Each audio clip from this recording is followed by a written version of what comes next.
Bab 95 Aku ingin naik dan mencobanya. Tetua ke-6 dari keluarga Zong berdiri di panggung dengan kedua tangan di belakang punggungnya, ekspresinya dingin dan aura yang kuat terpancar darinya. Dia adalah tetua ke-6 dari keluarga Zong. Kudengar meskipun orang ini bukan tetua dengan level tertinggi di keluarga Zong, dia adalah orang yang memiliki pengalaman praktis paling banyak. Seseorang berseru, "Sial, keluarga Zong adalah kelompok yang kejam sejak awal. Bagaimana kita bisa bersaing dengan mereka? Siapa yang berani naik panggung?" Banyak perwakilan keluarga bangsawan mengeluh. Apakah ada yang ingin bertanding dengan tetua ke-6 keluarga Zong? Wasit bertanya sambil melihat sekeliling. Ada banyak diskusi di mana-mana, tetapi tidak seorang pun berani menerima tantangan itu. Zong Yuan berdiri di tempat, memandang ke arah Qin Yimo berada, matanya penuh kebanggaan. "Qin Yimo, aku ingin kau melihat dengan matamu sendiri seberapa tinggi status keluarga Zong kita di Jiangnan dan seberapa kuat kekuatan kita." Tetua ke-6 dari keluarga Zong berdiri di panggung tinggi dengan tatapan dingin di matanya, menatap ke bawah ke arah orang-orang di jembatan. "Kami dari keluarga Cao ingin naik panggung untuk berkompetisi." Pada saat ini, sebuah suara akhirnya muncul. Orang yang berbicara adalah Cao Ziyan, yang mewakili keluarga Cao. "Orang yang kami kirim adalah tetua Cao Yuan dari keluarga Cao kami." Cao Ziyan berkata dengan keras. Seorang lelaki tua berambut abu-abu di belakang Cao Ziyan melangkah maju, melangkah ke pagar pembatas jembatan, dan dengan mudah melompat ke peron. Tanggapan keluarga Cao terhadap tantangan tersebut menyebabkan keributan di antara para penonton. Keluarga Cao adalah salah satu dari sedikit keluarga seni bela diri yang berkembang pesat dalam beberapa tahun terakhir. Dapat dikatakan ia berada pada posisi kedua setelah keluarga Zong, Wu, dan Luo. Pada pertemuan keluarga seni bela diri terakhir, keluarga Cao mengalahkan 3 keluarga seni bela diri berturut-turut sebelum akhirnya kalah dari keluarga Luo. Namun kali ini, mereka berani langsung menantang keluarga terkuat dari ketiga keluarga, keluarga Zong. "Beranilah, miliki tulang punggung." Banyak perwakilan keluarga bangsawan memandang Cao Ziyan dengan kekaguman di mata mereka. Namun banyak juga orang yang memiliki pandangan lain. "Saya pikir keluarga Cao telah mengambil langkah besar kali ini. Mereka secara langsung menantang keluarga Zong. Jika mereka gagal total, mereka akan kehilangan muka. Bahkan jika mereka ingin membalas dendam, mereka harus menunggu hingga 3 tahun kemudian. Ya, jika kita tidak menang, itu akan menjadi masalah besar." Berkat kinerja pertemuan menyerbu ke depan tetua ke-6 keluarga Zong, meraung, dan meninju dengan tangan kanannya. Kecepatannya bagus, tapi kekuatan pukulannya terlalu lemah. Kan tinjunya dan meninju. Pukulannya datang, lalu menginjak dada Cao Yuan. Ledakan. Cao Yuan menjerit dan terjatuh dengan keras di peron dengan suara. Tubuh Cao Yuan jatuh ke danau. Pada saat ini, wajah Cao Ziyan sepucat salju dan seluruh tubuhnya gemetar. Cao Yuan sebenarnya sudah merupakan orang terkuat di keluarga Cao dalam pertarungan sungguhan, namun saat berhadapan dengan tetua ke-6 keluarga Zong, dia justru kalah telak hingga akhirnya kehilangan nyawanya. Yang lebih penting, setelah hari ini, reputasi keluarga Cao pasti akan anjlok. Cao Yuan telah dikalahkan. Siapa lagi yang ingin naik ke panggung? Wasit pun tersadar dan bertanya dengan sedikit gagap. Suasana hening di mana-mana dan tidak seorang pun berani berbicara. Mereka semua tahu bahwa keluarga Zong kuat, tetapi mereka tidak menyangka keluarga Zong sekuat ini. Cao Yuan tidak terlihat lemah, tetapi dia mati dengan sangat menyedihkan. Siapa yang berani naik panggung? Bukankah ini sama saja mencari kematian? Banyak orang melihat ke arah keluarga Wu dan keluarga Luo dan menemukan bahwa perwakilan kedua keluarga itu juga memiliki ekspresi serius dan mata ngeri. Bagi keluarga Wu dan keluarga Luo, mereka lebih suka mengakui bahwa keluarga Zong adalah keluarga seni bela diri nomor 1 di Jiangnan daripada membiarkan anggota keluarga di tingkat Grandmaster ditinggalkan atau dibunuh.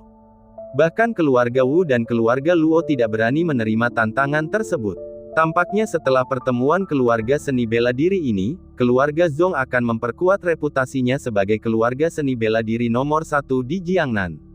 Semua orang merasa emosional. Setelah menunggu lebih dari 1 menit, tidak seorang pun berani berbicara dan menerima tantangan tersebut. Zong Yuan kembali menatap bangga ke arah Qin Yimo. Melihatnya, "Inilah kekuatan keluarga Zong kami.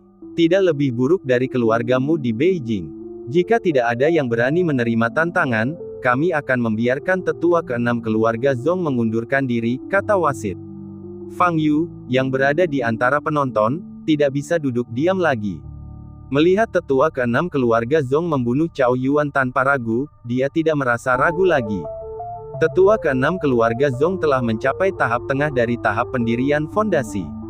Dengan menyerap kultivasinya, dia setidaknya dapat menembus 2 level. Aku, Fang Yu hendak berbicara. Meskipun saya tidak tahu apakah itu melanggar aturan, saya ingin mengirim orang-orang saya untuk mencobanya. Pada saat ini, Zheng Xiuchen yang tidak jauh dari situ pun angkat bicara.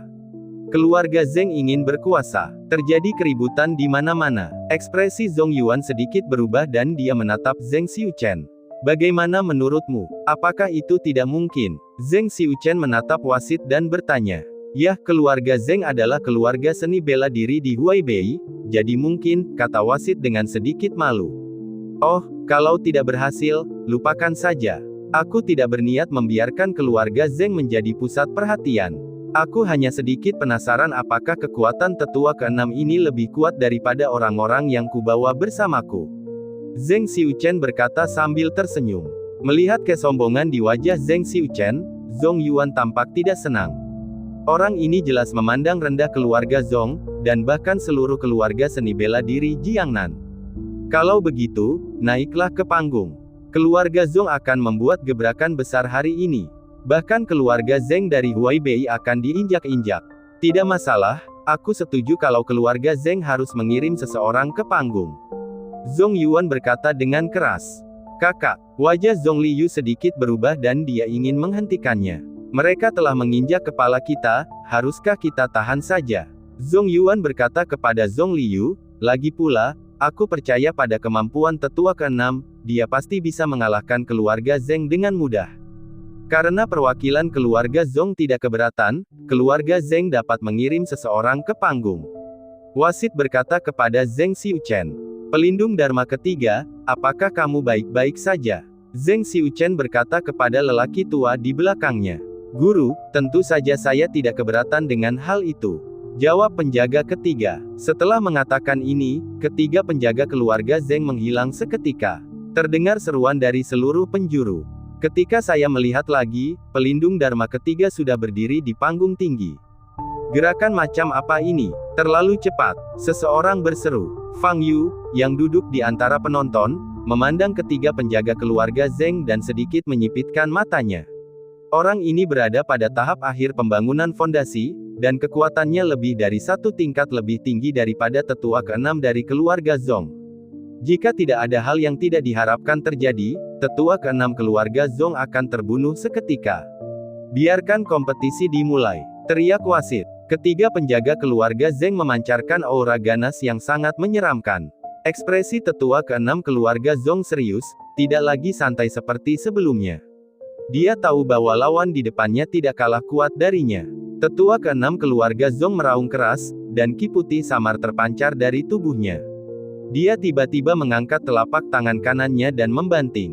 Ledakan. Aliran energi sejati meledak menuju lokasi di mana ketiga penjaga keluarga Zheng berada.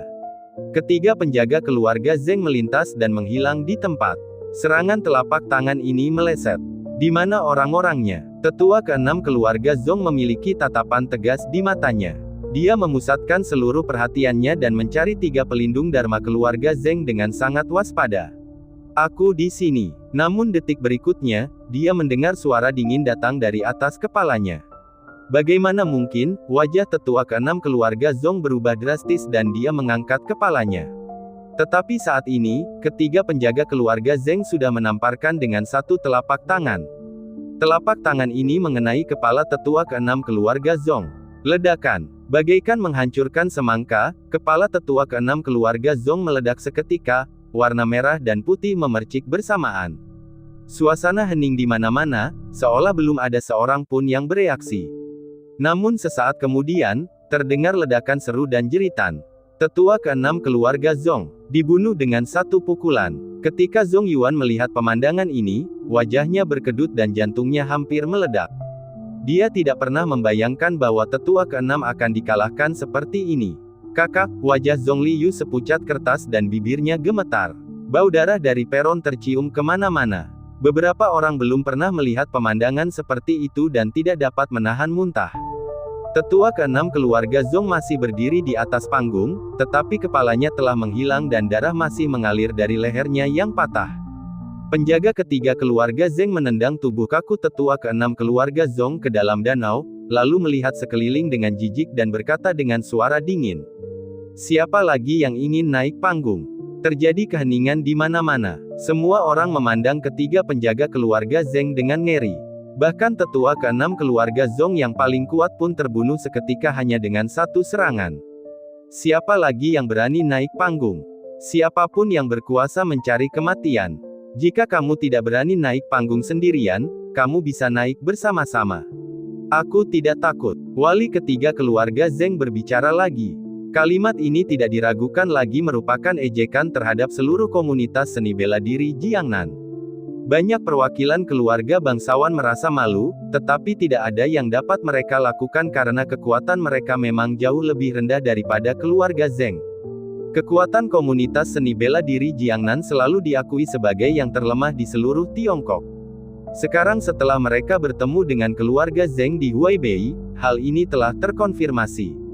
Jika tidak ada seorang pun yang naik ke panggung, wasit di samping berbicara dengan suara yang jauh lebih pelan.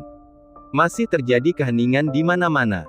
Seluruh dunia seni bela diri Jiangnan diinjak-injak di bawah kaki keluarga Huaibei Zheng. Sungguh memalukan. Wasit menghela nafas dan berkata, saya menyatakan bahwa keluarga Zheng. Pada saat ini, Fang Yu melangkah maju dan berkata, saya ingin naik dan mencobanya. Bab 96 satu pukulan sudah cukup. Begitu kata-kata ini diucapkan, mata seluruh Danau Yuexin terfokus pada Fang Yu. Qin Yimo dan Ji Dongshan, ayah dan anak perempuan, di sampingnya, juga menatap Fang Yu dengan kaget. Mereka tidak menyangka Fang Yu akan meminta naik ke panggung saat ini. Apa yang sedang kamu lakukan? Qin Yimo menggigit bibir merahnya dan bertanya dengan suara rendah. Ji Rumei juga menatap Fang Yu dengan khawatir. Tiga penjaga keluarga Zheng di atas panggung sangat kejam, dan setiap gerakan yang mereka lakukan dimaksudkan untuk merenggut nyawa lawan. Jika Fang Yu bertarung dengannya, dia pasti akan mengambil risiko kehilangan nyawanya, yang jelas bukan tindakan bijaksana. Fang Yu tidak banyak berpikir. Tiga penjaga keluarga Zheng di panggung adalah mereka yang memiliki kultivasi tertinggi di antara semua prajurit yang hadir. Jika Anda tidak naik panggung sekarang, Anda tidak akan pernah mempunyai kesempatan lagi nanti. Siapa orang itu? Berdiri di saat seperti ini sama saja dengan mencari kematian, bukan? Sepertinya itu adalah para prajurit yang dibawa oleh Nona Qin. Nona Qin dari ibu kota. Bukankah dia hanya membawa satu prajurit Xiantian untuk menghadiri pertemuan puncak? Semua orang menatap Fang Yu dan berbicara dengan suara pelan. Benar sekali. Itulah prajurit bawaan. Apa yang terjadi? Apakah Nona Qin gila? Mengirim seorang prajurit bawaan untuk melawan orang kuat keluarga Zheng. Sial, dia benar-benar pejuang sejati. Setelah sebagian besar orang mengetahui bahwa Fang Yu hanyalah seorang prajurit bawaan, diskusi pun berangsur-angsur meningkat. Cara mereka memandang Fang Yu menjadi aneh. Seorang pejuang sejati ingin naik panggung dan bertarung dengan tiga penjaga keluarga Zheng. Bukankah ini bunuh diri? Mustahil bagi para pendekar untuk tidak tahu seberapa besar jurang antara alam, bukan? Mungkinkah itu permintaan Nona Qin? Apa yang dipikirkannya? Apakah dia mengira bahwa pendekar bawaan dari ibu kota lebih kuat daripada pendekar bela diri dari tempat lain? Memikirkan hal ini, banyak orang memandang Fang Yu dengan simpati. Sebagian besar orang yang hadir senang melihat keluarga Qin dan Zheng saling bertarung. Bagaimanapun, kedua keluarga ini bukanlah keluarga seni bela diri di Jiangnan, dan kedua keluarga ini berusaha untuk mendapatkan pijakan di Jiangnan untuk mendapatkan sepotong kue. Akan lebih baik jika kedua keluarga sama-sama menderita kekalahan dalam pertempuran, yang pasti akan menjadi hal baik bagi keluarga bangsawan di Jiangnan. Ketiga penjaga keluarga Zheng yang berdiri di atas panggung memandang Fang Yu dengan sedikit cemberut. Dari aura yang terpancar dari Fang Yu, dapat diketahui bahwa Fang Yu hanya seorang pendekar bawaan tingkat 7. Dengan tingkat keterampilan ini, dia tidak tertarik mengambil tindakan. Terlalu lemah. Nona Qin, apakah Anda yakin ingin dia naik panggung? Saya tidak punya keluhan terhadap Anda atau keluarga Qin, jadi saya tidak ingin menyakiti orang-orang Anda. Tetapi jika dia berdiri di atas panggung, kata-kata saya mungkin tidak efektif. Zheng Xiuchen menatap Qin Yimo dan berkata dengan senyum di wajahnya. Qin Yimo hampir meledak marah saat ini. Keputusan Fang Yu yang diambil atas inisiatifnya sendiri menyeretnya ke dalam masalah. Kebanyakan orang mengira Fang Yu dipaksa naik panggung olehnya. Banyak orang memandangnya seolah-olah mereka adalah gadis kaya yang tidak punya otak. Kapan Qin Yimo pernah menderita penghinaan seperti itu? Namun, meskipun sangat marah, Qin Yimo tetap menjaga sopan santunnya dan berkata, saya menghormati ide Tuan Dao Tian. Jika dia naik ke panggung, saya tidak akan menghentikannya. Tuan Dao Tian. Zheng Xiuchen menatap Fang Yu dan sedikit menyipitkan matanya. Yang Yinzu di samping juga diam-diam menatap Fang Yu. Tetapi setelah penyamaran Fang Yu, dia tidak dapat mengenalinya sama sekali dan hanya merasa aneh. Apakah kamu yakin ingin naik panggung? Pada saat ini, wasit di samping podium menatap Fang Yu dan bertanya. Tentu, Fang Yu menjawab. Wasit melihat ke arah Qin Yimo lagi. Fang Yu adalah orangnya Qin Yimo. Jika dia ingin naik panggung, dia harus mendapatkan persetujuan Qin Yimo. Jika dia ingin naik panggung, biarkan saja dia naik panggung. Qin Yimo berada dalam suasana hati yang sangat tidak senang, tetapi dia tampak tenang di permukaan. Apakah kamu benar-benar akan naik panggung? Terjadi keributan di mana-mana. Di tengah tatapan terkejut orang banyak, Fang Yu melompat ke peron. Seorang prajurit bawaan akan menantang seorang master bela diri.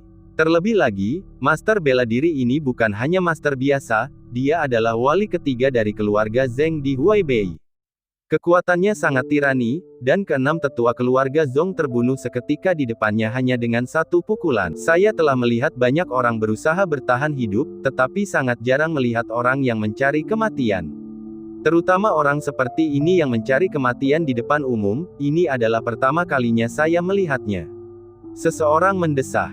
Di luar panggung, Ji Rumei menatap Qin Yimo dan bertanya dengan cemas, Nona Qin. Tuan Dao Tian, bisakah Anda benar-benar mengalahkan 3 penjaga keluarga Zheng? Sebelum Qin Yimo sempat menjawab, Yang Yinzu mencibir. Ji Rumei, apakah kamu benar-benar bodoh atau hanya berpura-pura bodoh? Apakah perlu menanyakan hal seperti itu? Apakah kamu tidak melihat wajah orang lain? Wajah Qin Yimo tidak terlihat bagus, tetapi dia tidak khawatir Fang Yu tidak dapat mengalahkan lawannya. Sebaliknya, dia sangat marah pada perilaku Fang Yu yang keras kepala. Tetapi di mata Jiru, ini merupakan tanda bahwa Qin Yimo tidak percaya pada Fang Yu. Tuan Fang, Ji Rumei menatap Fang Yu di atas panggung dengan wajah pucat. Zheng Xiuchen menatap ketiga pengawal keluarga Zheng di panggung tinggi dan berkata, pengawal ketiga, cobalah untuk menyelamatkan nyawanya. Bagaimanapun, dia milik Nona Qin. Ketiga penjaga keluarga Zheng mengangguk. Setelah mengatakan itu, Zheng Xiuchen menatap Qin Yimo, senyum muncul di bibirnya, dan dia berkata, Nona Qin, saya telah melakukan yang terbaik. Saya harap Anda tidak akan menyalahkan saya atas apapun yang terjadi di panggung nanti. Zheng Xiuchen jelas-jelas sedang menyindir, tetapi Qin Yimo tidak peduli. Ia yakin bahwa Fang Yu yang sangat dijunjung tinggi oleh kakeknya bukanlah seseorang yang begitu gegabah hingga mengabaikan nyawanya sendiri. Setelah melihat kekuatan ketiga penjaga keluarga Zheng, Fang Yu masih berani berdiri di atas panggung, yang menunjukkan bahwa ia memiliki kepercayaan diri untuk mengalahkan ketiga penjaga keluarga Zheng. Di panggung tinggi, ketiga penjaga keluarga Zheng berdiri dengan tangan di belakang punggung, menatap Fang Yu di depan mereka dengan mata dingin. Setelah menyamar, Fang Yu mengenakan kacamata, berkumis, dan bertubuh kurus. Dia lebih tampak seperti seorang sarjana daripada seorang pejuang. Siapa namamu? Tanya wali ketiga keluarga Zheng. Nama saya Dao Tian. Fang Yu menjawab. Nama ini sebenarnya adalah nama gurunya. Dalam perjalanan menuju Danau Yuexin, Fang Yu entah kenapa teringat untuk menggunakan nama gurunya sebagai nama samaran, yang menurutnya cukup menarik. Apakah kamu tidak takut mati? Wali ketiga keluarga Zheng bertanya lagi. Aku tidak akan mati. Fang Yu berkata sambil tersenyum.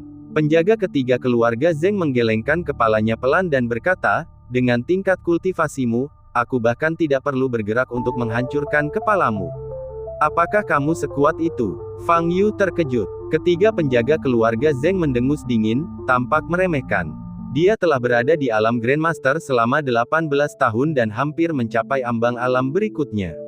Selain itu, ia berlatih metode rahasia keluarga Zheng, sehingga kekuatannya jauh lebih kuat daripada para master yang setingkat dengannya. Dapat dikatakan bahwa kecuali anggota keluarganya sendiri, dia tidak terkalahkan di alam yang sama dan tidak mempunyai saingan sama sekali. Menghadapi Fang Yu, seorang pejuang sejati, energi sejatinya saja sudah cukup untuk mengejutkan Fang Yu sampai mati. Aku tidak suka menindas yang lemah.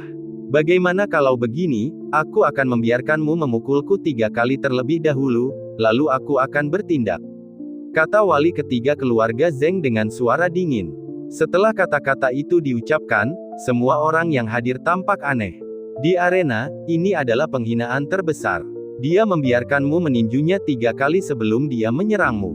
Seberapa bencinya dia dengan lawannya hingga melakukan hal ini? Zheng Xiuchen tersenyum, menggelengkan kepalanya sedikit, dan tampak menggoda. Awalnya dia tidak ingin memprovokasi Qin Yimo, tetapi anak buah Qin Yimo menjulurkan kepala dan membiarkannya mempermalukan mereka, jadi dia tidak punya pilihan selain menerimanya. Meskipun keluarga Qin adalah keluarga terkenal dan bergengsi di ibu kota, Zheng Xiuchen tidak takut sama sekali. Saat ini, keluarga Zheng berkembang pesat dan sangat kuat, dan tidak lagi kalah dengan keluarga lainnya. Belum lagi keluarga Qin berada jauh di ibu kota, sekalipun keluarga Qin berada di Jiangnan, keluarga Zheng tidak akan mundur sedikit pun. Ini keyakinan mutlak. Mendengar perkataan 3 penjaga keluarga Zheng di atas panggung dan merasakan berbagai tatapan aneh yang datang dari sekeliling, Qin Yimo sedikit mengernyit. Kesombongan keluarga Zheng membuatnya merasa sangat tidak nyaman. Jika ada keluarga di ibu kota yang berani bersikap sombong di depan keluarga Qin, tamatlah riwayat keluarga ini. Tentu saja, Qin Yimo mengerti bahwa kakeknya mengirimnya ke cabang Jiangnan karena dia berharap dia bisa mendapatkan pelatihan dan tidak selalu hidup di bawah aura keluarga Qin. Fang Yu, aku harap kau tidak mengecewakanku. Qin Yimo berpikir dalam hati sambil melihat Fang Yu di atas panggung. Di atas panggung, Fang Yu menatap ketiga penjaga keluarga Zheng dengan mata terbelalak dan bertanya, apakah kalian yakin ingin aku memberikan 3 pukulan terlebih dahulu? Ketiga penjaga keluarga Zheng menatapnya dengan jijik dan berkata dengan dingin, jika kau membiarkanku bergerak lebih dulu, kau tidak akan punya kesempatan untuk bergerak lagi. Aku juga akan membiarkanmu melihat perbedaan antara seorang ahli bela diri dan kalian para seniman bela diri bawaan. Baiklah, aku juga ingin melihat seberapa kuat tubuhmu. Tapi, aku tidak butuh 3 pukulan, 1 pukulan saja sudah cukup. Fang Yu berkata sambil berjalan ke arah 3 penjaga keluarga Zheng. 1 pukulan. Penjaga ketiga keluarga Zheng melengkungkan bibirnya dan tersenyum sinis. Memang, 1 pukulan sudah cukup. Ketika Fang Yu melancarkan pukulan nanti, dia akan menggunakan energi sejatinya untuk memantulkan pukulan itu. Kekuatan hentakannya cukup untuk membunuh Fang Yu seketika. Fang Yu segera berjalan mendekati ketiga penjaga keluarga Zheng dan mengepalkan tangan kanannya. Apakah kamu siap? Aku benar-benar akan meninjumu. Fang Yu bertanya. Ketiga penjaga keluarga Zheng memancarkan aura menyeramkan.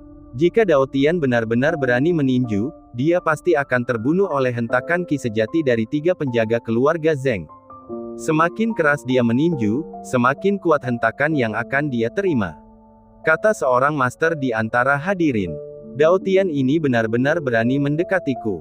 Dia bahkan tidak bisa melepaskan energi sejatinya. Apakah dia pikir dia bisa mengalahkan master seni bela diri hanya dengan tubuh fisiknya? Itu konyol, kata seorang guru dengan nada meremehkan.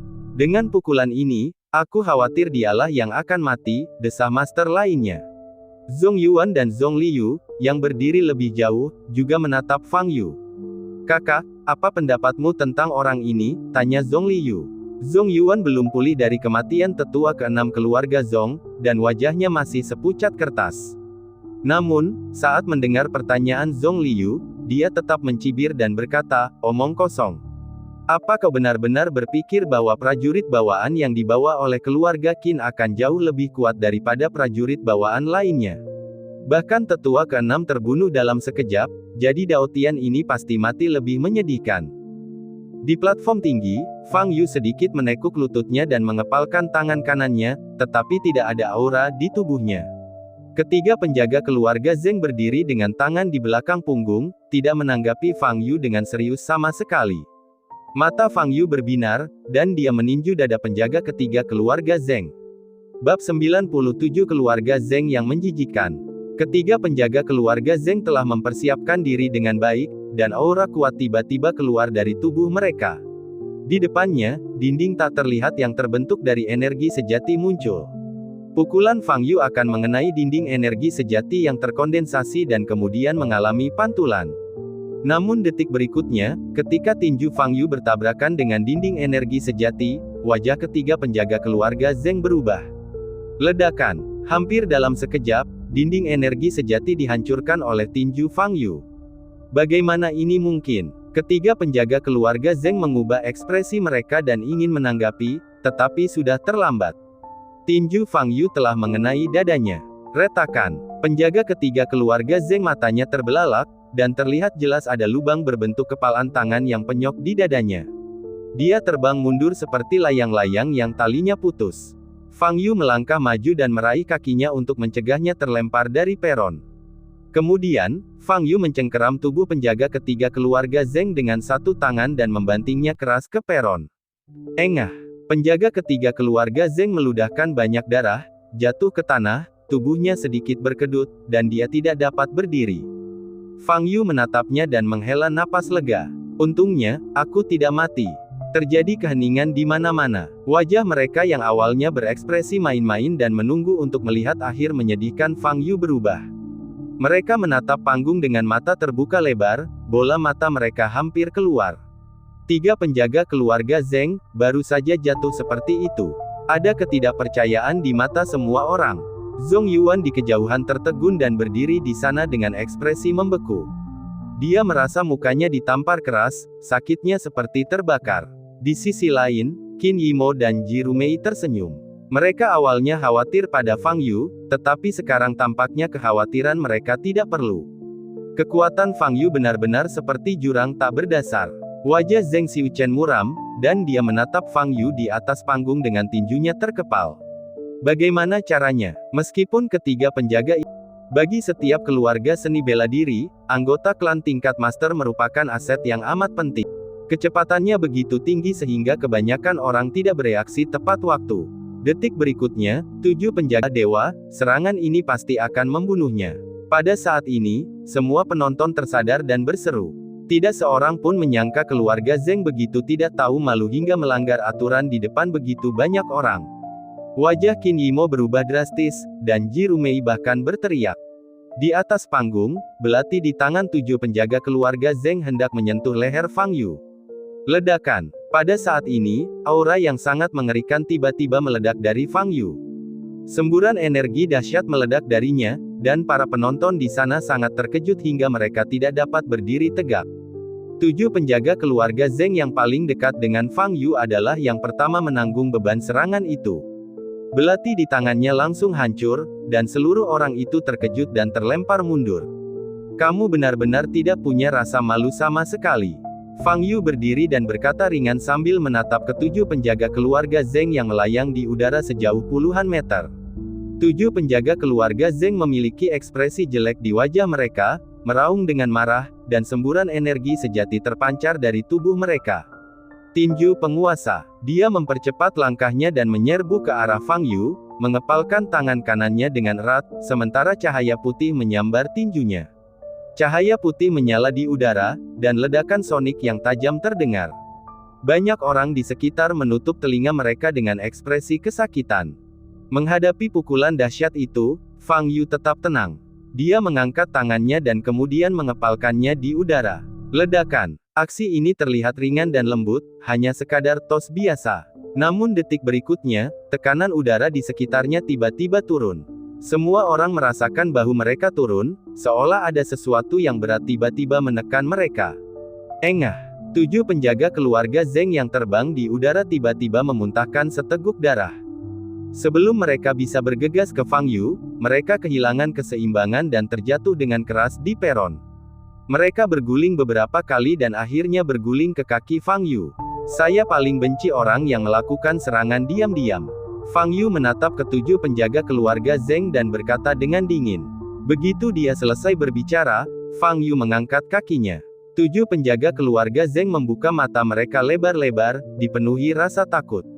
Tidak. Begitu suaranya keluar, dia merasakan nyeri di dadanya sedetik kemudian. Retakan. Fang Yu menendangnya hingga terjatuh dan meremukkan tulang dadanya. Engah. 7 penjaga keluarga Zeng memuntahkan seteguk darah bercampur potongan kepala dan organ dalam, dan langsung pingsan.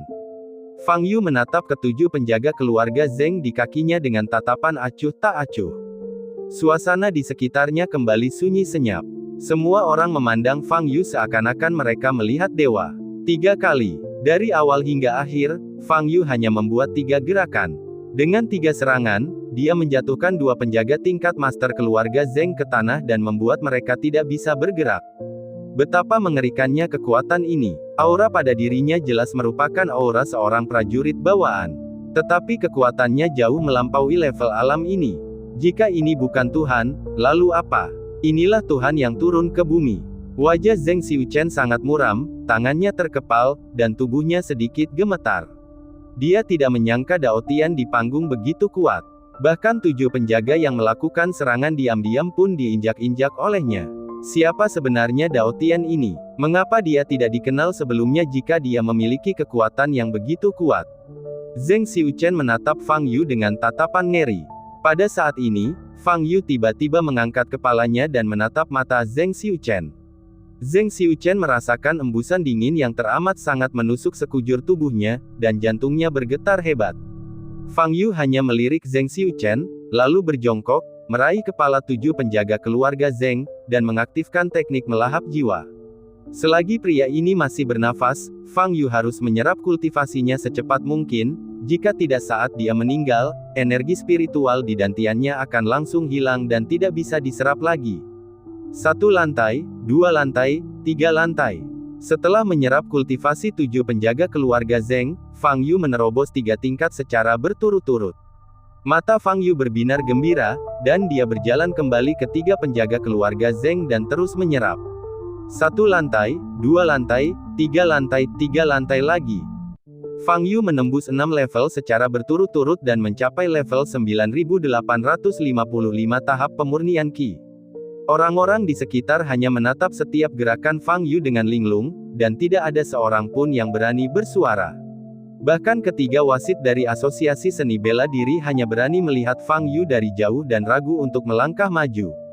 Fang Yu berdiri, menghadapi tatapan dari seluruh penjuru, dan bertanya, apakah ada lagi yang ingin naik ke panggung dan bertanding denganku? Naik panggung untuk berkompetisi. Bukankah ini seperti meminta orang bunuh diri di atas panggung? Setelah melihat apa yang terjadi pada 2 penjaga keluarga Zeng, siapa yang masih berani maju? Masih terjadi keheningan di mana-mana, dan tidak seorang pun berani berbicara.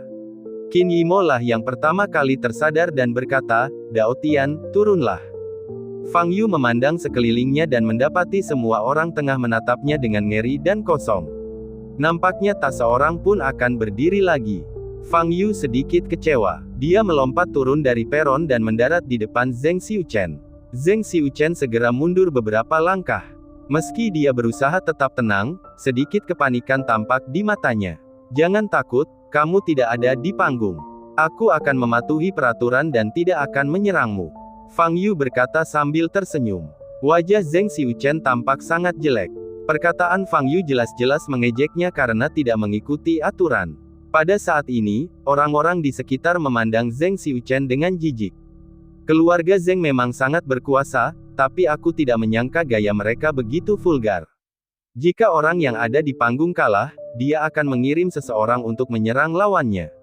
Latihan semacam ini tidak pernah muncul di pertemuan keluarga seni bela diri Jiangnan. Tidak ada keluarga seni bela diri yang mampu kehilangan orang ini. Perilaku semacam ini cukup tercela di dunia seni bela diri. Begitu Anda melakukannya, Anda mungkin akan diolok-olok seumur hidup.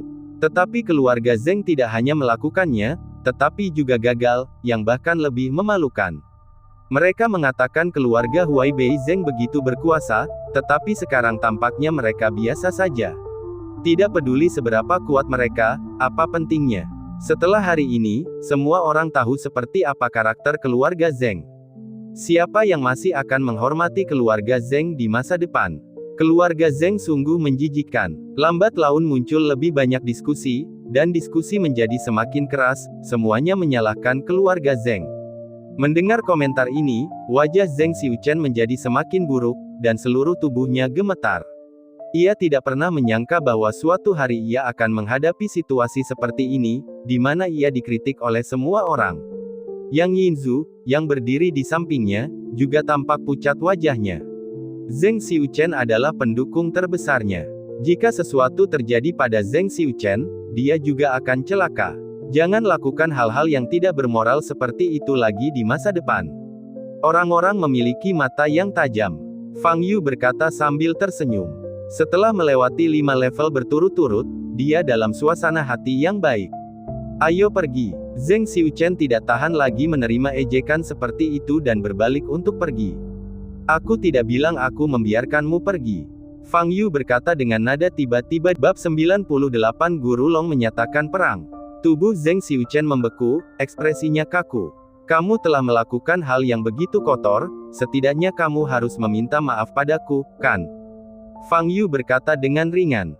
Fang Yu tersenyum saat berbicara, tetapi ada tatapan dingin di matanya. Semua mata tertuju pada Zheng Xiuchen, dan kebanyakan orang memandangnya dengan jijik dan mengejek. Wajah Zheng Xiuchen tampak muram, dia mengatupkan giginya erat-erat dan menolak berbicara. Sebagai tuan muda keluarga Zheng, dia dihormati dan dikagumi kemanapun dia pergi. Kapan dia pernah menderita penghinaan seperti itu? Zheng Xiuchen ini masih belum meminta maaf. Dia beruntung karena Tuan Daotian tidak menyerangnya secara langsung. Tepat sekali. Apakah dia pikir ini Huai Bei? Dia melakukan hal yang menjijikkan dan dia masih tidak mau meminta maaf. Dasar bajingan tak tahu malu. Keluarga Zheng tidak lebih dari ini. Aku sarankan, kalau dia tidak minta maaf, kita tidak akan membiarkannya pergi. Terdengar ledakan suara kecaman dari mana-mana, yang kemudian perlahan berubah menjadi slogan. Zheng Xiuchen, minta maaf. Sekitar 150 orang di seluruh Danau Yuexin berteriak serempak. Zheng Xiuchen dan Yang Yinzu dikelilingi oleh orang banyak, jantung mereka berdebar kencang karena suara keras itu. Fang Yu menyipitkan matanya sedikit, menatap Zheng Xiuchen, dan tidak berkata apa-apa. Wajah Zheng Xiuchen tampak sangat jelek, dan dia merasa sangat sedih. Brengsek, brengsek. Dia benar-benar jatuh ke dalam situasi seperti itu. Tetapi sekarang dia tidak punya pilihan lain selain meminta maaf. Salah satu dari 2 pengawal keluarga Zheng yang dibawanya meninggal dunia, dan yang lainnya cacat. Dia dikelilingi oleh orang-orang dari keluarga seni bela diri Jiangnan. Jika dia tidak meminta maaf, dia mungkin tidak bisa meninggalkan Danau Yuexin hari ini. Petik 2. Saya minta maaf. Zheng Xiuchen mengucapkan 3 kata itu dengan susah payah. Fang Yu menggelengkan kepalanya dan berkata, permintaan maafmu tidak cukup tulus. Setidaknya kau harus tunduk padaku. Serangan mendadak tadi hampir merenggut nyawaku. Melihat sarkasme di mata Fang Yu, penghinaan dan kebencian Zheng Xiuchen mencapai puncaknya, dan matanya berubah merah. Namun dia perlahan membungkuk pada Fang Yu, dan berkata lagi, maafkan aku. Itu saja. Fang Yu tersenyum dan berkata, kamu boleh pergi sekarang. Jangan lakukan hal-hal yang tidak bermoral seperti itu lagi di masa depan, kalau tidak kamu akan dihukum oleh Tuhan. Zheng Xiuchen menarik napas dalam-dalam, menatap Fang Yu dengan mata merah, lalu berbalik dan pergi. Wajah Yang Yinzu menjadi pucat dan dia segera mengikutinya. Terdengar sorak-sorai di mana-mana. Bagi para perwakilan keluarga seni bela diri utama di Jiangnan, melihat Zheng Xiuchen pergi dalam keadaan terhina seperti itu adalah hal yang paling memuaskan. Zheng Xiuchen dan Yang Yinzu berjalan keluar dari Danau Yuexin dengan cepat, kembali ke mobil yang mereka tumpangi, dan bergegas pergi. Sepanjang jalan, wajah Zheng Xiuchen sangat muram dan dia tidak mengatakan sepatah kata pun. Xiuchen, apakah kita masih akan pergi ke kota Jianghai sekarang? Yang Yinzu ragu-ragu sejenak dan bertanya. Tujuan utamanya datang ke Jiangnan bersama Zheng Xiuchen kali ini adalah untuk menyelesaikan urusan dengan Fang Yu, dan menghadiri pertemuan keluarga seni bela diri Jiangnan hanyalah perjalanan sampingan. Tanpa diduga, di pertemuan puncak ini, Zheng Xiuchen mengalami kemunduran besar. Dia tidak hanya kehilangan dua penjaga di tingkat Grandmaster, tetapi dia juga kehilangan seluruh mukanya. Tetapi bagi Yang Yinzu, hal yang paling penting adalah membalas dendam pada Fang Yu. Demi hal ini, dia bahkan menjual tubuhnya dan menjadi wanita Zheng Xiuchen. Bagaimana menurutmu? Zheng Xiuchen menatap Yang Yinzu, matanya merah dan ekspresinya sangat menakutkan. Ketika Yang Yinzu bertemu mata dengan Zheng Xiuchen, hatinya bergetar dan dia tidak berani berbicara lagi. Cepat atau lambat aku akan membalaskan dendammu. Tapi sekarang, aku ingin membalaskan dendamku sendiri terlebih dahulu. Kembalilah ke Huaibei segera. Zheng Xiuchen berkata kepada pengemudi dengan suara serak. Dao Tian, aku tidak peduli siapa kamu atau siapapun golonganmu. Jika kau berani mempermalukan aku, Zheng Xiuchen, di depan umum dan membunuh wali keluarga Zheng, aku akan membuatmu membayar harga yang mahal. Di Danau Yuexin, Fang Yu telah dikelilingi oleh perwakilan dari berbagai keluarga besar di Jiangnan. Tuan Dao Tian, kami adalah keluarga Ding dari Nandu. Kami ingin mengundang Anda ke rumah kami. Saya ingin tahu apakah Anda bersedia. Tuan Dao Tian, kami dari keluarga Jiangnan Wu. Kami harap Anda dapat menghargai kami. Tuan Dao Tian. Setelah menyaksikan kekuatan Fang Yu yang mengerikan, semua orang ingin berteman dengannya. Fang Yu dikelilingi oleh orang banyak dan tidak bisa bergerak. Untungnya, dia mendengarkan nasihat Qin Yimo di jalan dan mengubah penampilannya. Jika tidak, jika dia muncul dengan identitas aslinya, dia mungkin akan mendapat masalah lebih besar di masa mendatang. Dan sekarang, selama dia meninggalkan Danau Yuexin, membersihkan riasan di wajahnya dan berubah kembali menjadi Fang Yu, tidak akan ada seorang pun yang bisa mengenalinya dan tidak akan ada seorang pun yang bisa menemukannya. Terima kasih atas undangannya, tetapi Tuan Dao Tian memiliki kepribadian yang tenang dan tidak menyukai keramaian, jadi dia mungkin tidak dapat menerima undangan Anda. Pada saat ini, Qin Yimo melangkah maju untuk membantu Fang Yu. Rumahku sangat tenang, sangat cocok untuk Tuan Dao Tian. Rumahku lebih tenang. Rumahku seperti villa di puncak gunung. Hanya ada sedikit orang di sekitar. Kampung halamanku ada di utara, bahkan tak ada seorang pun di sana. Perkataan Qin Yimo tidak berhasil, antusiasme orang-orang di sekitarnya tetap tinggi. Bagaimanapun, kekuatan yang ditunjukkan Fang Yu terlalu kuat, dan tidak ada seorang pun yang mau melepaskan kesempatan untuk berteman dengan Fang Yu. Namun pada saat itu, tiba-tiba terdengar teriakan burung elang yang menggetarkan langit dan menghentikan awan-awan. Semua orang tertarik oleh suara yang tiba-tiba itu dan mengangkat kepala untuk melihat ke langit. Tiba-tiba, seekor burung aneh yang diselimuti warna hitam terbang di langit.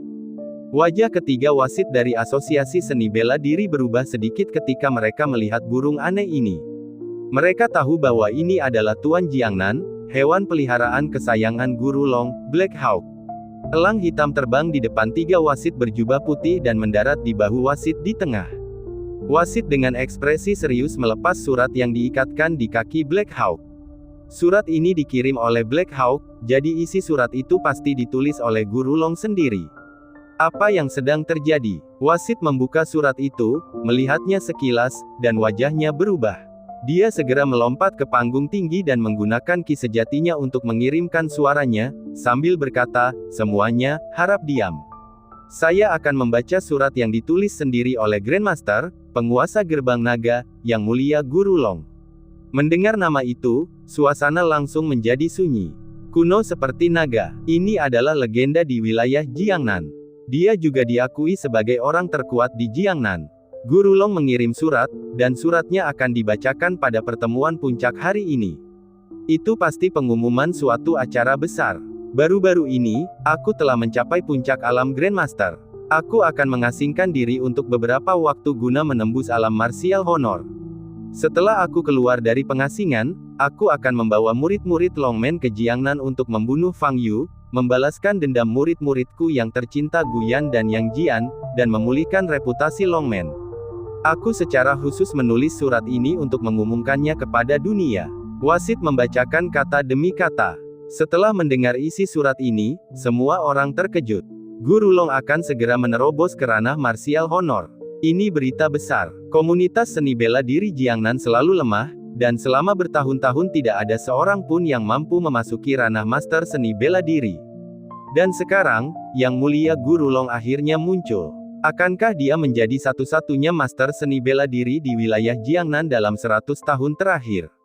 Setelah menerobos ke ranah martial honor, hal pertama yang dilakukannya adalah membalas dendam pada seorang pria bernama Fang Yu. Siapa Fang Yu ini? Bisakah itu benar-benar membuat Guru Long menulis surat untuk mengumumkannya kepada dunia? Aku pernah mendengar sebelumnya bahwa murid kesayangan Guru Long, Yang Jian, telah dihancurkan sepenuhnya oleh seorang pemuda bernama Fang Yu di Asosiasi Bela Diri Kota Jianghai. Tapi aku tidak tahu bahwa Lian Guyan juga dalam masalah. Guyan, bukankah dia murid utama Guru Long? Kudengar dia adalah anak yatim piatu yang diadopsi Guru Long di masa kecilnya, dan hubungan mereka berdua seperti ayah dan anak. Tidak heran Yang Mulia Guru Long begitu marah. Tapi kudengar Guyan sangat kuat, dan beberapa orang bahkan menyebutnya sebagai ahli pertarungan jarak dekat terbaik di dunia. Siapa sebenarnya Fang Yu? Bagaimana dia bisa mengalahkan Guyan? Ada banyak diskusi di mana-mana, dan mata semua orang dipenuhi dengan kengerian. Guru Long telah menghilang dari pandangan selama bertahun-tahun. Tak disangka, kini dia angkat bicara dan mengumumkan hal sebesar itu. Alam kehormatan bela diri, itulah alam yang diimpikan sebagian besar prajurit, tetapi tidak akan pernah bisa mereka capai seumur hidup. Dan nama Fang Yu juga memicu diskusi hangat di antara banyak orang. Dia bahkan berani menghina kedua murid kesayangan Yang Mulia Guru Long, menyebabkan Yang Mulia Guru Long mengambil tindakan secara pribadi. Pria ini sangat pemberani dan memiliki kekuatan luar biasa. Yang Mulia Guru Long, apakah Anda akan menggunakan Fang Yu sebagai pengorbanan darah? Aku ingin tahu berapa lama Yang Mulia Guru Long akan menyendiri. Aku sangat menantikannya. Aku ingin tahu seberapa kuat alam kehormatan bela diri. Fang Yu itu, mampu menjadi orang pertama yang terbunuh oleh pedang Master Guru Long setelah dia memasuki ranah martial honor. Dapat dikatakan bahwa kematiannya layak. Memanfaatkan pengalihan perhatian semua orang, Fang Yu segera meninggalkan Danau Yuexin. Tuan Fang, apa yang harus kita lakukan sekarang? Adapun Yang Mulia Guru Long. Di dalam mobil, Ji Rumei menatap Fang Yu di depannya dan berkata dengan wajah pucat. Fang Yu mencabut janggut yang menempel di bibirnya dan berkata, sangat tidak nyaman memiliki benda lengket ini. Melihat ekspresi Fang Yu yang acuh tak acuh, Qin Yimo sedikit mengernyit dan berkata, Fang Yu, Guru Long telah menyatakan perang terhadapmu di depan umum, apakah kamu tidak punya pikiran? Menurutmu apa yang harus kupikirkan? Fang Yu bertanya balik. Tatapan mata Qin Yimo tampak serius, dan dia berkata, jika Guru Long berhasil memasuki ranah kehormatan bela diri, kekuatannya pasti akan beberapa kali lebih kuat dari sekarang. Saya pikir sebaiknya kamu menjauh darinya. Bab 99 Arus Bawah. Alam kehormatan bela diri, seharusnya menjadi tahap Jindan sebelumnya. Pada tahap Jindan, ramuan emas telah terbentuk di dalam tubuh, dan kekuatannya luar biasa dahsyat. Satu telapak tangan dapat memindahkan gunung dan membelah bumi. Namun, yang dipedulikan Fang Yu bukanlah kekuatannya, melainkan energi spiritual yang terkandung dalam ramuan emas itu. Jika dia bisa menggunakan teknik melahap jiwa untuk menyerapnya, berapa banyak tingkatan yang bisa dia lewati? Memikirkan hal ini, mata Fang Yu berbinar.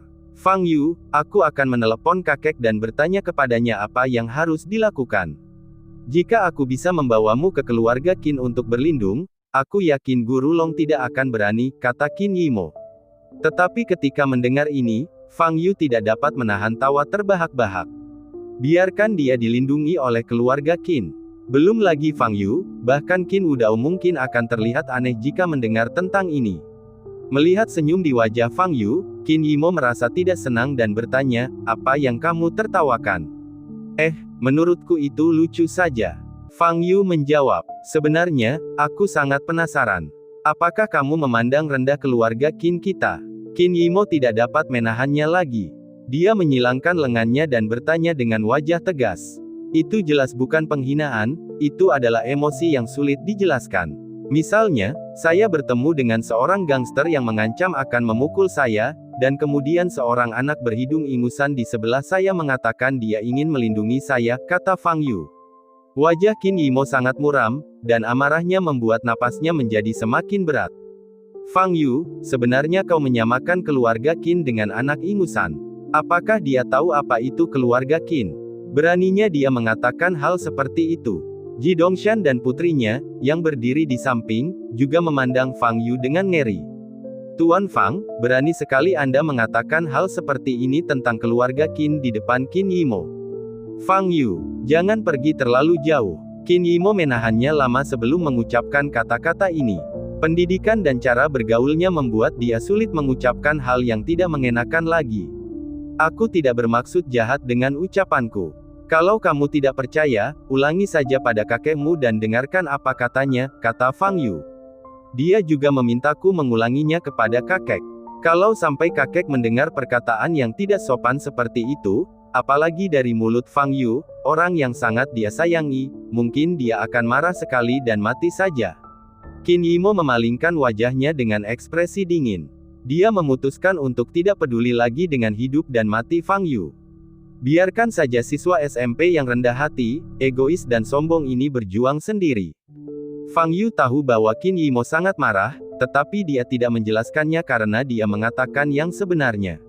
Ji Rumei yang berdiri di samping, menatap Qin Yimo, lalu Fang Yu, dan berkata dengan cemas, Tuan Fang, mengapa Anda tidak memanfaatkan fakta bahwa Yang Mulia Guru Long belum keluar dari tempat pertapaannya, dan melarikan diri? Itu tidak mungkin. Karena Guru Long telah memilih untuk mengumumkan masalah ini kepada dunia, dia tidak takut aku akan melarikan diri. Lagi pula, aku tidak perlu melarikan diri. Kau tidak perlu membahas masalah ini lagi. Kita tunggu saja sampai Guru Long berhasil menerobos.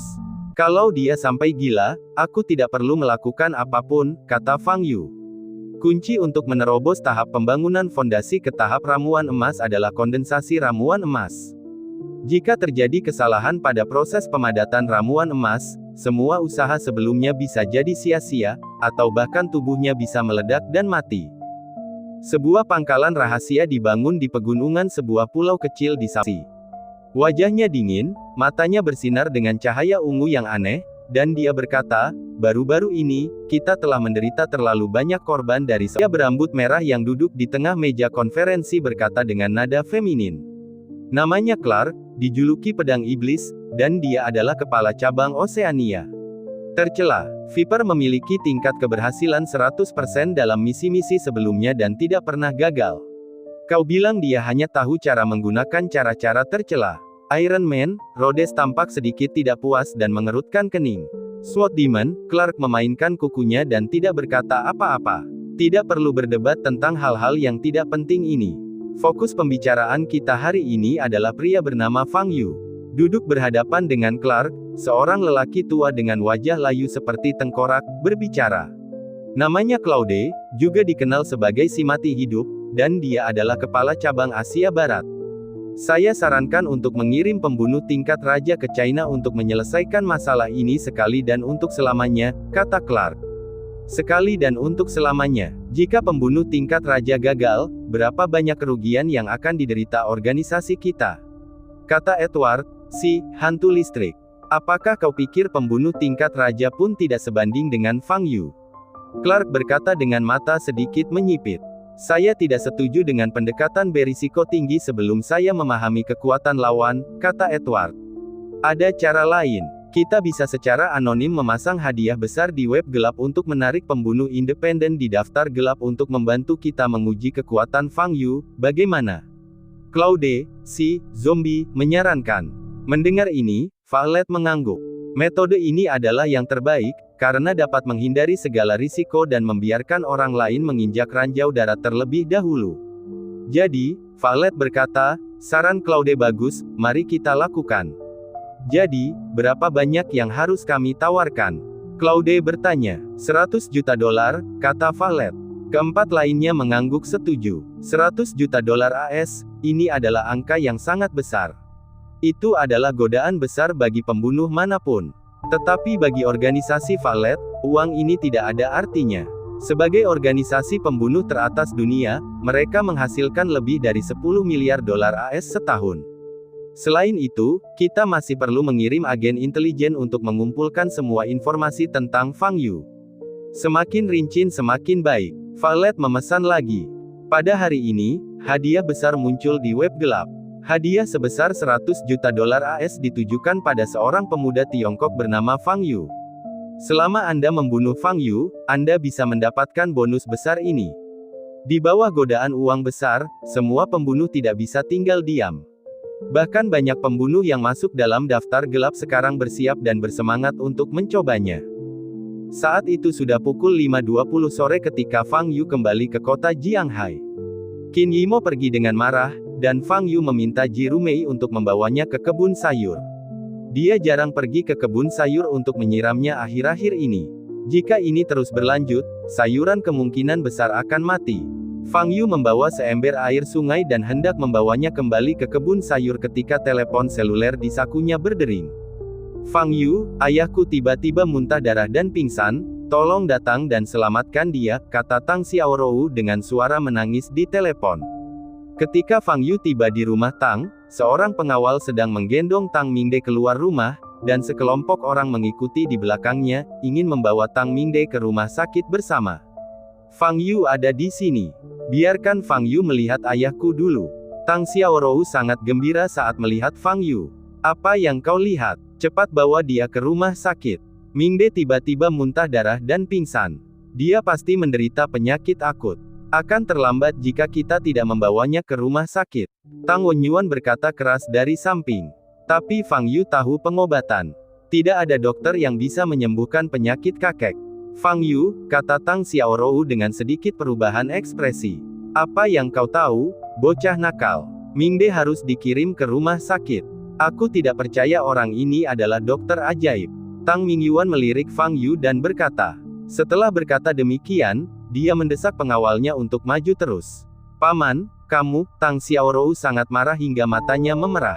Xiaorou, kenapa kamu menangis? Apa salahnya pamanmu mengirim ayahmu ke rumah sakit? Mereka bersaudara. Apakah kamu lebih suka mempercayai orang luar daripada pamanmu? Liang Rong melotot ke arah Tang Xiaorou dan berkata.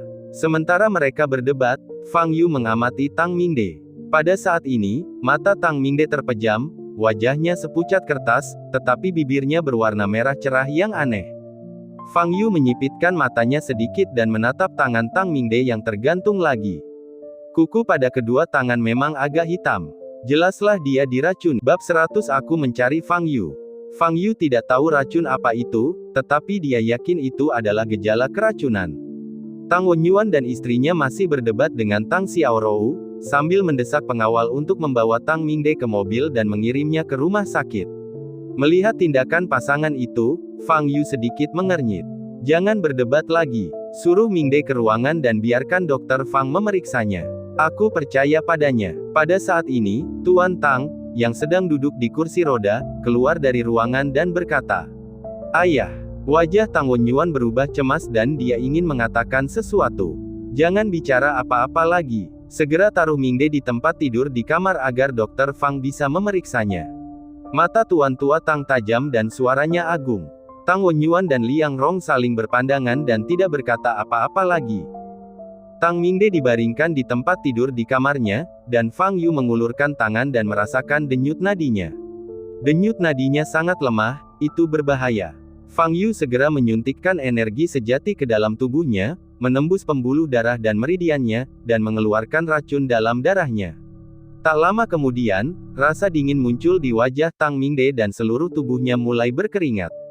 Keringatnya berwarna abu-abu. Sekitar 3 menit kemudian, Fang Yu melepaskan tangannya, dan Tang Mingde sudah basah kuyup.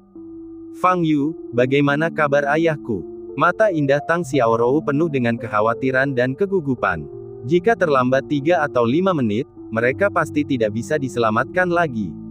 Fang Yu melirik Tang Wenyuan dan istrinya, berhenti sejenak, lalu berkata, sekarang sudah baik-baik saja. Tang Xiaorou menghela napas lega, tetapi pada saat yang sama dia masih ketakutan. Keluarga Tang berjarak lebih dari 10 hingga 20 km dari rumah sakit terdekat. Jika kami memilih untuk mengirim Tang Mingde ke rumah sakit, saya khawatir dia tidak akan mampu bertahan di perjalanan. Tuan Tang di samping bertanya, Dr. Fang, bolehkah saya bertanya, mengapa Mingde tiba-tiba menjadi seperti ini? Apa yang menyebabkannya? Keracunan. Fang Yu menjawab, peracunan. Ekspresi semua orang yang hadir berubah. Karena ayah terluka beberapa hari yang lalu, dia tidak keluar selama 2 hari terakhir dan tinggal di rumah untuk memulihkan diri. Bagaimana mungkin dia tiba-tiba diracuni?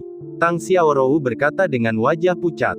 Fang Yu melirik Tang Wenyuan dan istrinya lagi dan menemukan ada kepanikan yang tak dapat disembunyikan di mata mereka. Jelas ada seseorang di keluargamu yang meracuninya, kata Fang Yu. Ketika mengatakan ini, Fang Yu menatap Tang Wenyuan dan istrinya. Fang Yu, kenapa kau menatap kami? Apa kau ingin menjebak kami? Mingde adalah saudaraku, apa aku akan melakukan ini? Tang Mingde berkata keras dengan wajah pucat dan mata panik. Benar sekali, apa maksudmu dengan melihat kami? Apakah kau mencoba untuk menimbulkan perselisihan dalam keluarga kami? Liang Rong juga berkata dengan suara tajam. Fang Yu tersenyum dan berkata, aku tidak mengatakan apa-apa, tetapi kalian begitu panik, sepertinya kalian mencoba menutupi sesuatu. Kamu, Tang Wenyuan menunjuk Fang Yu dengan ekspresi jelek. Kalian berdua, diam. Pada saat ini, Tuan Tang tiba-tiba meraung dengan suara rendah. Dia tidak bodoh, dia bisa melihat ada sesuatu yang salah pada ekspresi Tang Wenyuan dan istrinya. Dia tidak ingin mempercayai apa yang dikatakan Fang Yu, tetapi penampilan Tang Wenyuan dan istrinya membuat hatinya hancur dan kelopak matanya berkedut. Dia melambaikan tangannya dan meminta kepala pelayan di belakangnya untuk maju. Kapan Mingde muntah darah dan pingsan? Tanya Tuan Tang. Pemilik rumah tiba-tiba muntah darah dan pingsan di ruang belajar sekitar setengah jam yang lalu. Saya bergegas masuk saat mendengarnya jatuh ke tanah, jawab kepala pelayan. Apakah dia makan atau minum sesuatu selama kurun waktu itu? Tanya Tuan Tang. Sang pengurus rumah berpikir sejenak lalu menjawab, seharusnya di ruang kerjanya saat itu hanya ada segelas air matang. Sebelum dia pingsan, siapa yang masuk ke ruang kerjanya? Tuan Tang terus bertanya. Pengurus rumah tangga itu berpikir sejenak, wajahnya sedikit berubah, dia melirik Tang Wenyuan, dan menjawab, Tang, Tuan Tang sedang berada di omong kosong. Kapan aku pernah ke ruang kerjanya? Wajah Tang Wenyuan berubah drastis dan dia berteriak. Pengurus rumah tangga itu sangat ketakutan hingga seluruh tubuhnya gemetar dan berkata, saya baru saja menaiki tangga, dan melihat Tuan Tang membuka pintu rumah Tuan keluarga Tang dan masuk. Omong kosong, kamu memfitnahku. Tang Wenyuan tampak muram dan hendak melangkah maju. Anak jahat, berhenti di situ. Tuan tua Tang meraung. Tang Wenyuan gemetar sekujur tubuhnya mendengar raungan ini. Dia berdiri diam, namun tetap berkata, ayah, apakah ayah lebih suka mempercayai dua orang luar daripada aku? Berlututlah, bajingan. Tuan tua Tang berteriak dengan ekspresi yang sangat jelek di wajahnya. Saya tidak akan berlutut. Saya tidak melakukan apapun. Saya dizalimi. Tang Wenyuan berteriak keras. Apa maksudmu? Wenyuan dan Mingde adalah saudara kandung, bagaimana dia bisa melakukan hal seperti itu? Kau lebih suka mempercayai bajingan kecil yang datang entah dari mana ini daripada kami. Orang tua, apakah otakmu rusak saat mengobati penyakit ini? Suara Liang Rong tajam. Pada saat ini, dia sudah menyerahkan segalanya. Hal semacam ini tidak boleh diakui. Jika Anda mengakuinya, Anda akan jatuh ke jurang. Baiklah, izinkan saya meminta Anda untuk mengatakan yang sebenarnya. Fang Yu berjalan di depan Tang Wenyuan dan Liang Rong. Dasar anjing, apa yang ingin kau lakukan? Beraninya kau menyerangku. Liang Rong mengumpat dengan tatapan mata yang tajam. Namun sebelum dia bisa menyelesaikan kata-katanya, Fang Yu mengulurkan jarinya dan mengetuk dahinya. Kemudian, Fang Yu menepuk dahi Tang Wenyuan lagi. Tatapan mata kedua lelaki itu langsung menjadi tumpul. Anda dapat mengajukan pertanyaan kepada mereka sekarang, dan mereka akan menjawab dengan jujur. Fang Yu berkata pada Tuan Tang. Tuan Tang tertegun dan bertanya, Dr. Fang, ini. Otak mereka sekarang dalam keadaan hampa dan mereka tidak akan berbohong. Anda dapat menanyakan apapun yang Anda inginkan, kata Fang Yu. Tuan Tang menarik napas dalam-dalam, menatap Tang Wenyuan dan istrinya, matanya serius, dan bertanya dengan suara yang dalam, apakah kamu meracuni Mingde? Tuan Tang sangat gugup. Dia takut mendengar jawaban positif. Namun detik berikutnya, harapannya pupus. Ya, Tang Wenyuan dan istrinya menjawab pada saat yang sama. Wajah Tuan Tang menjadi pucat dan dia bertanya, mengapa kamu melakukan ini? Kalian adalah saudara. Tang Mingde merampas semua milik Wenyuan. Jabatan kepala keluarga seharusnya diwariskan kepada Wen Yuan, putra tertua. Tapi bagaimana denganmu, orang tua? Kau mewariskan jabatan itu kepada Tang Mingde. Kau membawaku dan suamiku ke tempat terpencil di Jiangnan untuk mengelola perusahaan cabang yang bangkrut. Jika kita tidak menyingkirkan Tang Mingde, kita akan hidup di lubang neraka itu selama sisa hidup kita. Meski tatapan matanya kosong, suara Liang Rong masih dipenuhi kebencian dan kedengkian. Aku tidak menganggap Tang Mingde sebagai saudara. Apakah seperti itu seharusnya seorang saudara? Dia hanya mencuri barang-barangku dan mempersulitku. Aku adalah kakak laki-lakinya, apakah dia pernah menghormatiku? Dia memaksaku untuk membunuhnya. Aku tidak punya pilihan lain, kata Tang Wenyuan. Mendengar apa yang dikatakan pasangan itu, Tang Xiaorou menjadi pucat dan seluruh tubuhnya gemetar. Wajah Tuan Tang berkedut, dan dia sangat marah hingga hampir muntah darah. Hanya karena kepentingan ini, Tang Wenyuan tega membunuh saudaranya sendiri. Betapa tidak berperasaan dan tidak manusiawinya seseorang hingga melakukan hal seperti itu. Jika Fang Yu tidak datang tepat waktu, rencana kedua orang itu akan berhasil. Walaupun Tuan Tang marah, dia juga sedikit takut. Setelah menjawab pertanyaan ini, Tang Mingde dan Liang Rong mendapatkan kembali kejelasan dan terbangun. Kedua pria itu menatap Fang Yu di depan mereka, mata mereka penuh dengan kengerian. Mereka merasa seperti baru saja memasuki keadaan yang sangat aneh. Menghadapi pertanyaan Tuan Tang, mereka tahu dalam hati bahwa mereka tidak dapat menjawab pikiran mereka yang sebenarnya, tetapi mereka tidak dapat mengendalikan diri dan mengatakan kebenaran. Sekarang sudah berakhir. Melihat mata Tuan Tang yang merah, hati Tang Wenyuan dan istrinya bergetar hebat. Ayah, kami dibujuk oleh Fang Yu untuk mengucapkan kata-kata itu tadi. Itu jelas bukan pikiran kami yang sebenarnya. Tang Wenyuan berkata keras dengan keringat di dahinya. Kami tidak pernah melakukan hal seperti itu. Bajingan Fang Yu itu menggunakan berbagai cara untuk membuat kami. Suara Liang Rong tajam, menatap Fang Yu. Bising. Fang Yu mengerutkan kening dan mengucapkan dua kata. Ledakan. Tang Wenyuan dan istrinya terlempar bersama-sama, menabrak dinding di belakang mereka, berteriak, dan jatuh pingsan ke tanah. Maaf, aku tidak bisa menahannya. Mereka berdua terlalu berisik. Fang Yu berkata pada Tuan Tang. Mereka pantas mendapatkannya. Dr. Fang, saya minta maaf telah mempermalukan Anda hari ini.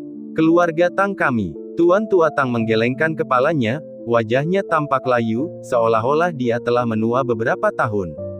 Fang Yu tidak mengatakan apa-apa. Ini adalah urusan keluarga Tang dan dia tidak tertarik terlibat. Tang Mingde terbangun dengan cepat. Setelah mengetahui apa yang terjadi, wajahnya menjadi pucat dan dia tidak dapat berbicara untuk waktu yang lama. Fang Yu tidak tinggal di rumah keluarga Tang untuk makan malam dan langsung pergi. Tang Xiaorou berjalan di samping Fang Yu dan melihatnya keluar dari gerbang keluarga Tang. Wajahmu tampaknya sudah hampir sembuh. Obatku cukup manjur, kata Fang Yu. Baiklah, aku akan kembali ke sekolah besok. Setelah apa yang terjadi tadi, suara Tang Xiaorou agak rendah. Saya sarankan kamu beristirahat selama 2 hari lagi dan pergi sekolah setelah wajahmu benar-benar pulih, kata Fang Yu. Tidak, aku harus pergi besok. Jika aku mengambil cuti terlalu lama, aku tidak akan bisa mengikuti ujian. Ujian masuk perguruan tinggi akan segera tiba, kata Tang Xiaorou. Fang Yu sedikit kecewa dan hanya bisa berkata, oh, sepertinya kamu benar-benar tidak ingin aku pergi ke kelas. Tang Xiaorou mengerutkan kening saat melihat kekecewaan di wajah Fang Yu. Aku hanya menunjukkan perhatian yang sepantasnya kepada teman sebangkuku. Jangan terlalu banyak berpikir. Tentu saja, tebakanmu tidak sepenuhnya salah. Aku memang merasa jauh lebih nyaman saat kamu tidak duduk di sampingku, kata Fang Yu. Kau, Tang Xiaorou menggertakkan giginya karena marah dan tak dapat menahan diri untuk tidak mengangkat tinjunya. Fang Yu berbalik dan berjalan pergi, tidak memberi Tang Xiaorou kesempatan untuk melayangkan pukulan. Keesokan paginya, Fang Yu datang ke kelas dan melihat Tang Xiaorou sudah duduk di kursinya. Ini, sarapanmu. Tang Xiaorou meletakkan 2 roti daging dan secangkir susu kedelai dengan berat di meja Fang Yu. Kami sepakat bahwa hal itu tidak dapat diulangi, kata Fang Yu. Tang Xiaorou masih ingat apa yang dikatakan Fang Yu tadi malam. Dia sedang dalam suasana hati yang buruk dan mendengus dingin, sambil berkata, makanlah jika kamu mau. Fang Yu berhenti berbicara dan melanjutkan makan. Setelah kelas membaca pagi, Fang Yu berbaring di meja, siap untuk beristirahat, tetapi ada keributan di belakang kelas. Ya ampun, dia Xia Tinghe, murid pindahan baru. Bukankah dia murid kelas 2 SMA? Siapa yang dia cari di kelas kita? Seseorang di dekatnya berseru. Semua anak laki-laki di kelas itu melihat ke arah pintu belakang kelas. Xia Tinghe, mengenakan seragam sekolah, berdiri di dekat pintu dan melihat ke dalam. Teman sekelas, siapa yang kamu cari? Aku ketua kelas, namaku Tian Dong. Seorang anak laki-laki berjalan mendekat dan bertanya dengan senyum sopan. Xia Tinghe tampak sedikit malu, wajahnya yang cantik sedikit memerah, dan setelah melihat ke dalam kelas beberapa saat, dia berbisik, "Aku mencari Fang Yu, apakah dia ada di sini?"